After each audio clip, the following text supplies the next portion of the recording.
first of all, as a point of reference, Microsoft has welcomed the digital single market strategy and has published an extensive reaction to the strategy. I think it's longer than the strategy itself, on the 17th of July, and you can find it on our website, microsoft.eu.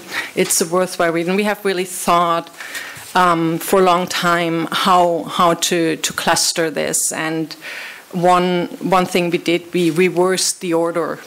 We started with the pillar 3, because if you look at the GPD and the impact on our society, it is really in the pillar 3 where the data economy will thrive.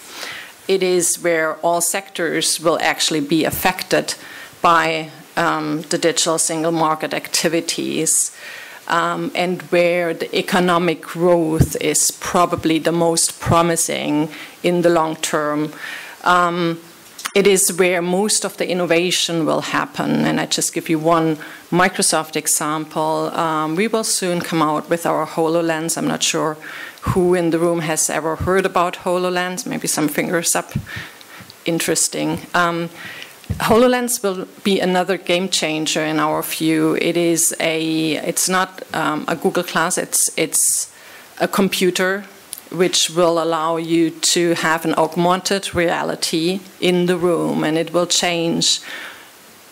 We don't know really yet which sector it will change, so it will be open for for developers to develop the apps they need, and we expect that there will be a number of different sectors that will take advantage of it. And we have some scenarios around this, like, for example, it will revolutionize architecture and how you build. And it will revolutionize how you do research in difficult reachable regions. And it will revolutionize how gamings will be developed. So we think really like a lot of years ahead in innovation. IoT is obviously the one thing that we all think about already, because it is not the future, it's actually reality. European companies are deploying IoT, and the point here to make is this is no longer about how many connected devices will be connected to the internet. It is actually what will the companies do when their devices are connected, and the insights they will gain from the new data that will be analyzed and that they can benefit from and leverage either to improve their own business or to transform their whole business. We don't know. They don't know yet, but that is what is currently already happening, and it is something where this digital single market strategy on the pillar 3 is really important, because it will define whether those companies will in the long term be competitive in the future. So we understand that the DSM is part of a broader political space, and we see a number of these issues floating into the digital single market. So let me go a little bit more, become a little bit more cautionary about some of the things that will have to be done to be achieved. First of all, the Commission is bound by the tools they have, the directives, regulation, the things they have been doing in the past. It's like maximum harmonization in order to get everybody on board and get really cross-border precautionary principle as a tool or as a principle. And so these might become difficult to maintain in that system. So how will we achieve innovation if we have a precautionary principle? How do innovation principle and precautionary principle work together? How will we work on a single internal market if we have full harmonization, which never really, or which gets caught in definition and scopes and might not catch everything, against eventually a country of origin principle where we just accept that things remain different and that we continue harmonization without trying to see an end goal at one point. How can we work with a level playing field when we do not actually know whether the services are actually playing the same game? And some of them might play football while the others play rugby.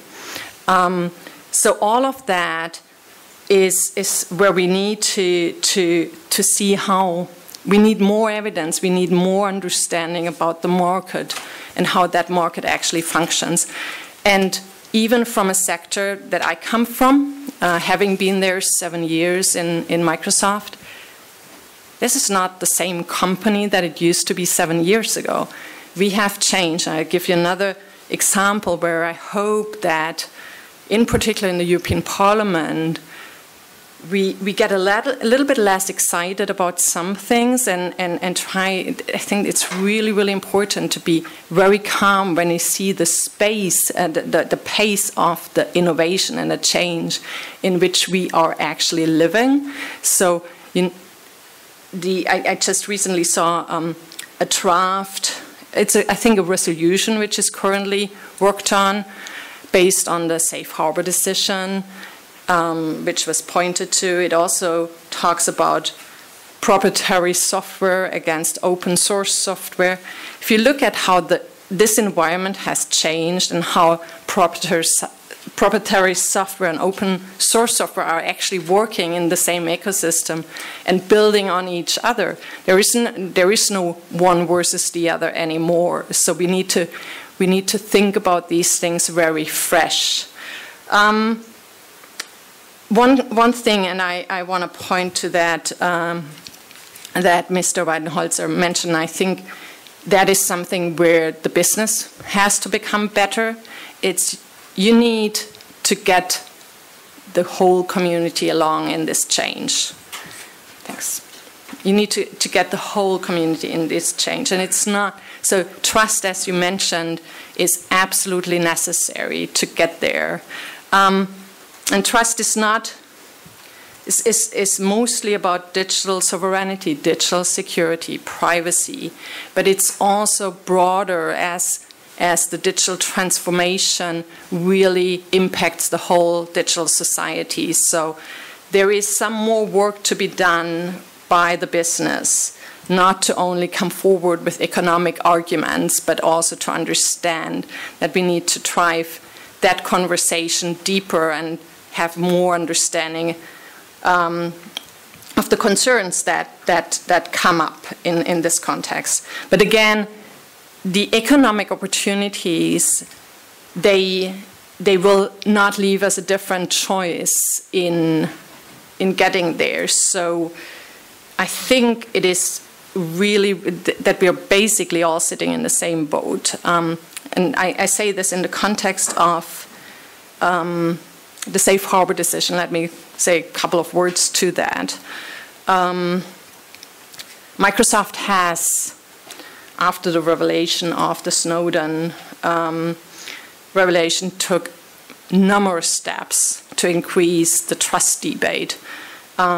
We have based many of our main services on different tools and legal bases, so model clauses as one example. But we've also done numerous steps in engagement with the governments around improving and adapting the legal frameworks on lawful access to data. We have made commitments on encryption so that where there is access to data which is not lawful, that we avoid that and force governments to use lawful tools to get there. We have also invested in lawsuits, quite simply, in forcing governments to use the rightful tools to get to access where they think they have the right to access data. So there is already quite a lot of work that is done with the companies. So I would hope that as we try to continue to do data transfers between Europe and the US, and frankly speaking globally, that that we take the Article 29 Working Party statement very seriously, that this is a shared responsibility. So we are ready to take our part here, and I hope the European Parliament and all others do so too. So with this, I stop.